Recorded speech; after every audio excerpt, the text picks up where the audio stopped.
umaga po. Ako po si Sahara Isabel Papugal, nagbabalita. Balita mula sa pahayag ng Abante Tonight, January 28, 2025, mula sa ulat ni Elaine Mencius. SMC San Miguel Corporation hinakot 33,000 toneladang basura sa Paranaques River. May 93,703,000 toneladang na mga basura at dumi ang tinanggal ng San Miguel Corporation sa mga ilog sa Paranaque City sa huling tala noong Enero 23, 2025. Sa ilalim ng Better Rivers PH na proyekto nito.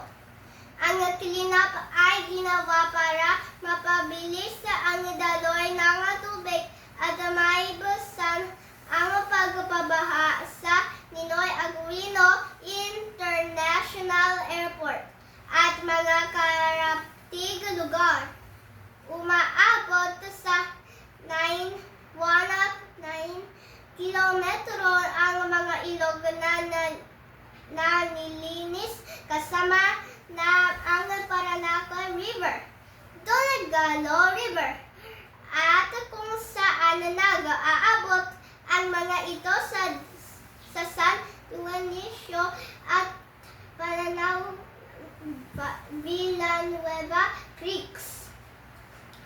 Bukod sa river cleanup, tinanggal din ng SMC ang bara sa mga drainage sa kahabaan ng domestic road at ng NAIA Terminal 4, kung saan binuksan nito ang 54 na mga manhole at nagtayo pa sila ng 10 bagong manhole para sa mapaganda at mapadali ang maintenance dito. Sabi ng SMC, ginagawa ang mga ito para maiwasan ang pagbaha sa paligid ng airport. Kusang ginagawa ito ng SMC at walang binabayaran dito ang pamahalaan at taxpayers. Sabi ng kumpanya, bahagi ito ng misyon nitong may balik ang mga waterways para mabawasan ang pagbabaha sa mga lungsod. Flooding has been a long-standing issue for Paranaque and Ninoy Aquino International Airport, particular during typhoon season.